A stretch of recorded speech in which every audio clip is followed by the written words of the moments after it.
महाराष्ट्रातील number 1 TV channel आवाज TV, आवाज आपल्या सर्वांचा। राष्ट्रीय स्वयंसेवक संघाचे भैया जोशी यांनी गेल्या 2 दिवसापूर्वी मराठी भाषेबद्दल केलेल्या वक्तव्याच्या संपूर्ण राज्यभरातून पडसाद उमटत आहे। भैया जोशी यांनी मुंबईत येणाऱ्यांनी मोठ्या शिकलीच पाहिजे असे काही नसून इथे वेगवेगळ्या भाषा बोलल्या जातात, जसे मुंबईतील घाटकोपर परिसराची भाषा गुजराती असल्याचे वक्तव्य भैया जोशी यांनी केल्यानंतर त्यांच्या त्या वक्तव्याचा संपूर्ण राज्यभरातून निषेध व्यक्त करण्यात येत आहे।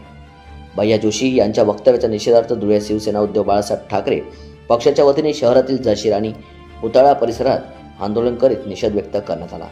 यावेळी माजी आमदार अनिल गोटे यांच्या उपस्थितीत शिवसेना उद्धव बाळासाहेब ठाकरे पक्षाच्या वतीने हे आंदोलन करण्यात आले आहे।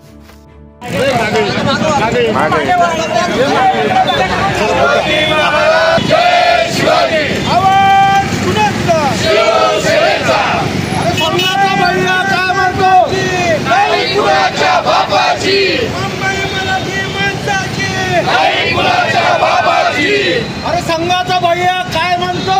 मराठी भाषा नाही म्हणतो। अरे संघाचा भैया काय म्हणतो? मराठी भाषा नाही म्हणतो। अरे संघाचा भैया काय म्हणतो? मराठी भाषा नाही। भैया जोशीच्या बैलाला हो। अरे आज संघे भैया जोशीच्या बैलाला हो। अरे चिल्लर भैया जोशी काय म्हणतो? मराठी भाषा नाही म्हणतो। चिल्लर भैया जोशी काय म्हणतो? मराठी भाषा नाही म्हणतो। अरे मुंबई आमच्या साहेबाची नाही कुणाच्या बापाची। मुंबई आमच्या साहेबाची नाही कुणाच्या कुणाची। साहेब तू आगे बढ़ो। मराठी भाषेचा अपमान करणाऱ्या या भैया जोशीचा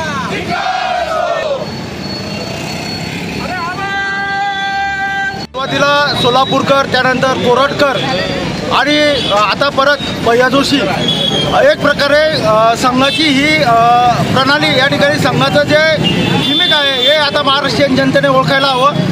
महाराष्ट्रातल्या महापुरुषांचा अपमान असो किंवा मराठी भाषेबद्दल खेदजनक विधानं असो, जाणून बुजून निवडणुकीच्या पार्श्वभूमीवरती अशा प्रकारचे विधानं निर्माण करून या ठिकाणी मराठी माणसांचा अपमान करण्याचं काम संघप्रणित नेते आणि भारतीय जनता पक्षाचे नेते हे वारंवार करत आलेले आहेत आणि त्या नेत्यांना त्यांच्यावरती पांघरून घालण्याचं काम या महाराष्ट्र राज्याचे मुख्यमंत्री हे करत आलेले आहेत। 1960 साली ज्यावेळेला संयुक्त महाराष्ट्र समितीच्या वतीने लढा देऊन मुंबई ही महाराष्ट्रामध्ये ठेवली गेली, त्यावेळेला या गुजरात राज्याला महाराष्ट्रातल्या जनतेने आणि मुंबईतल्या जनतेने भरघोस असा निधी दिला।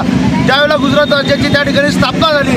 हा इतिहास या संघप्रणित चिल्लर भैया जोशी याला माहिती असताना देखील त्याने मुंबईत येऊन अशा प्रकारे मराठी भाषेचा अपमान करावा आणि तमाम महाराष्ट्रातील जनतेचा अपमान करावा, ही गोष्ट या ठिकाणी शिवसेना उद्धव बाळासाहेब ठाकरे पक्षाच्या वतीने सहन केली जाणार नाही। त्याच्या संदर्भामध्ये आज शिवसेना उद्धव बाळासाहेब ठाकरे पक्ष धुळ्याच्या वतीने या ठिकाणी आंदोलन केलेलं आहे आणि या ठिकाणी आम्ही भैया जोशी, सोलापूरकर असतील, कोरटकर असतील अशा विकृत प्रवृत्तींच्या विरोधामध्ये आम्ही या ठिकाणी निषेध केलेला आहे आणि येणाऱ्या काळामध्ये या लोकांनी जर आपला बडबोलेपणा असा सुरू ठेवला तर या लोकांना रस्त्यावरती ठेचून मारण्याची वेळ आता निर्माण झालेली आहे। हा इशारा आता भाजपा प्रणित संघाच्या लोकांनी देखील या ठिकाणी ज्येष्ठ नेते भैया जोशी यांनी काल मुंबईत येऊन मुंबईत मराठी भाषिक नाही सर्वच भाषा बोलल्या पाहिजे असं वक्तव्य केलं, म्हणजे मराठी भाषेचा अनादर त्यांनी केलेला आहे। मुंबई ही मराठी माणसांची आहे, शिवसेना प्रमुखांमुळे तिथला मराठी माणूस टिकलेला आहे। मुंबई आमच्या साहेबांची नाही कुणाच्या बापाची ही घोषणा मुंबईतला मराठी माणूस आणि शिवसैनिक मोठ्या आदराने घोषणा देतो। तर या भैया जोशी ज्याला मराठी माणसाचा अनादर केला आहे त्याचा या धुळे महानगरातल्या शिवसैनिकांनी त्याचा निषेध करीत आहोत। रोजच्या ताज्या घडामोडींसाठी आवाज टीव्हीला सबस्क्राईब करा आणि बेल आयकॉन प्रेस करा।